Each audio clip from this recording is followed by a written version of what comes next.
इस क्वेश्चन में आपके सामने 3 इक्वेशन दिया हुआ है, ठीक है, और तीनों का यूज करके आपको यहाँ पे नीचे में गिवन इक्वेशन दिया हुआ है, इसका इक्विवेलेंट कांस्टेंट पता करना है। तो ध्यान देंगे, जो पहला इक्वेशन है उसका इक्विवेलेंट कांस्टेंट आपको K1 दिया हुआ है, सेकंड का K2 दिया हुआ है, थर्ड का K3 दिया हुआ है। तो सिंपली आपको ये देखना है कि जो गिवन 3 इक्वेशन है उसका यूज करके आप इस डिजायर्ड इक्वेशन को कैसे लाओगे। तो ध्यान देंगे, आपके डिजायर्ड इक्वेशन में अमोनिया लेफ्ट साइड में है और उसका कोएफिशिएंट 2 है। आपका जो अमोनिया है गिवन इक्वेशन में इक्वेशन 1 में है, लेकिन ये राइट साइड में है और कोएफिशिएंट 2 है।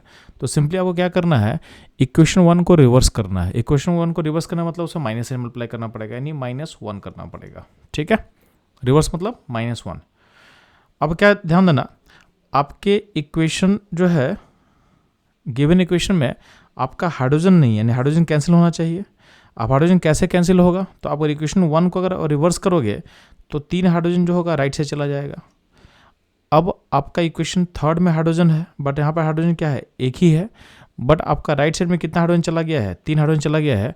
तो दोनों को ऐड करने से हाइड्रोजन कब कैंसिल होगा, जब इक्वेशन थर्ड को आप 3 से मल्टीप्लाई करोगे, ठीक है। तो बेसिकली आपको सिंपली क्या करना है, रिएक्शन 1 को माइनस करना है, रिवर्स करना है, प्लस उसमें आपको 3 इंटू रिएक्शन थर्ड को आपको ऐड करना है, ठीक है। अब ध्यान देंगे, प्लस आपके सिस्टम में नाइट्रोजन भी अब्सेंस है, जो आपको डिजायर्ड इक्वेशन है चाहिए, वहाँ पे आपका नाइट्रोजन भी आपके पास नहीं है। तो नाइट्रोजन कैसे कैंसिल करेगा, तो सिंपली जब आप रिएक्शन 2 को ऐड करोगे, तो रिएक्शन 2 को जब ऐड करोगे सिस्टम में, तो रिएक्शन 1 का जो नाइट्रोजन राइट में गया है वो रिएक्शन 2 के नाइट्रोजन को क्या करेगा, कैंसिल कर देगा। तो अगर आप ए ऑपरेशन परफॉर्म करते हो, यानी सिंपली क्या बोला गया, आपको रिएक्शन 1 को माइनस करना है, उसमें रिएक्शन 2 को ऐड करना है और रिएक्शन 3 को 3 से मल्टीप्लाई करके ऐड करना है। तो अगर ये ऑपरेशन परफॉर्म करते हो तो आपका इक्वेशन इस इक्वेशन से मैच कर जाएगा। तो हम लोग को पता चलेगा कि इक्वेशन में क्या करना है। आपको सिंपली पता है कि जब भी हम ऐड करते हैं रिएक्शन को, तो आपका जो कांस्टेंट है, यानी इक्विवेलेंट कांस्टेंट क्या होता है, आपस में मल्टीप्लाई होता है, और जो भी कोएफिशिएंट हम यूज करते हैं उसके पावर में आता है, ठीक है।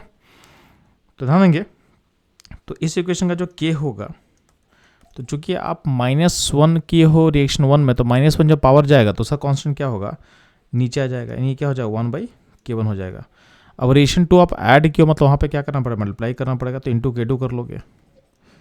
और रिएक्शन थर्ड जो आप है, ध्यान देंगे, जो रिएक्शन थर्ड में आप क्या किए हो, तो रिएक्शन थर्ड को आप ऐड किए हो, लेकिन उससे पहले उसमें 3 से मल्टीप्लाई किए हो, तो ऐड के लिए आप मल्टीप्लिकेशन साइन डालोगे, और चूंकि आप रिएक्शन थर्ड को 3 से मल्टीप्लाई किए हो, तो उसका कांस्टेंट है, उसका पावर क्या हो जाएगा, 3 हो जाएगा, यानी यहाँ पे K3 का पावर 3 हो जाएगा।